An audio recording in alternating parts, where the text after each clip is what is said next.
Now, the US National Transportation Safety Board this week said that a mistake by an air traffic controller led to a near collision between two jets on a foggy runway last year in Austin, Texas. It is just one of several investigations into close calls on US airport runways. According to the US Department of Transportation, in 2023, there were 23 incidents where collisions were only narrowly avoided. And in the near miss at Austin, a FedEx cargo plane was given permission to land as a Southwest Airlines jet carrying 128 passengers and crew was cleared for takeoff. Investigators say the FedEx plane aborted its landing when its first officer spotted the Southwest plane on the runway. The FedEx aircraft then pulled back into the air as the Southwest jet continued its run for takeoff. Now, investigators at the NTSB said that inadequate training and a lack of safety technology were factors in the incident. And in May, the US Federal Aviation Administration said that they would install surface detection systems at Austin and other airports by the end of 2025. Well, joining me to discuss this more is Ariana Pollock, an aviation reporter with Politico. Always good to have you with us, Ariana. So if we take a look at the numbers there, we've got federal regulators grappling with this increasing number of close calls on runways across the United States. Do we know why that is? So, of course, it's going to take some time for investigators to really get down to some of these root causes, but it's never just one thing. It's always a cascading series of elements that had to deal with it. As in the Austin incident, we knew that it's an air traffic controller that wasn't properly trained. It was also very foggy that day. And we also learned that he was listening for the sound of jet noise to know whether or not a plane was taking off. And so last year, again, as you pointed out, there were 23 incidences, and 11 of those were involving at least one passenger airliner. So that is not a great track record. And again, like I said, investigators are boiling down to some of these root causes, with the FAA looking at one element and, of course, the NTSB the other, just to try to piece together some of the information that might be missing and to give them more data on what's going on here.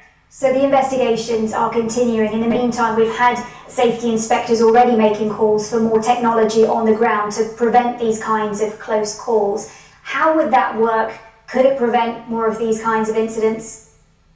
Yeah, absolutely. You've heard this, this is something the NTSB chair said last week, that, that she's been calling for some of these, or the organization has been calling for some of these technologies where air traffic controllers could see some of this ground equipment via a video screen right there in the air traffic control tower, instead of, like I said earlier, listening for jet noise instead. And that organization has been calling for more of these technologies for more than 30 years. Only about 40 or so airports across the United States have some of the most advanced equipment to see some of the ground movement. And it doesn't always exist either in the cockpit of aircraft, even though some newer aircraft are starting to install them. So that way you have both elements in the airport for the air traffic controllers, as well as those new planes that are getting some of that for the pilots to hear the alarm bells go off when they are going the wrong direction in the airport or as they're landing.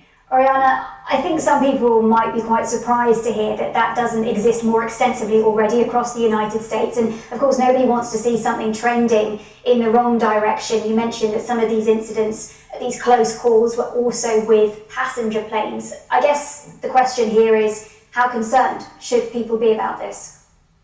Again, when it boils down to the root causes, everyone is going to try to piece together what some of these elements were that led to them. And as soon as they get some of that data to uncover it, they will then know how to proceed forward. But again, the FAA has talked about exploring more technologies and installing more technologies at airports nationwide. But of course, that's not going to necessarily happen quickly. What it's really going to take is vigilance on the air traffic controller side, training, and vigilance from the pilots as well. And just in terms of some of those safety pieces of the technology being rolled out, there has been some questions raised about whether that is happening fast enough. What are you hearing, briefly, if you don't mind? Yeah, absolutely. Some of it has to do with the recently passed FAA bill, and it gives airports up to 5 years to install that. So I think the FAA is going to look at the priority airports and what kind of technologies they're going to need. Ariana Pollock, aviation reporter with Politico. Always good to get your take, Ariana. Thank you so much for your reporting. Thank you. You're watching BBC News. I'm Helen Humphrey in Washington, D.C. Thanks for your company. We'll have more at the top of the hour. Remember, you can always get the very latest on our website, bbcnews.com. I'll see you soon. Bye for now.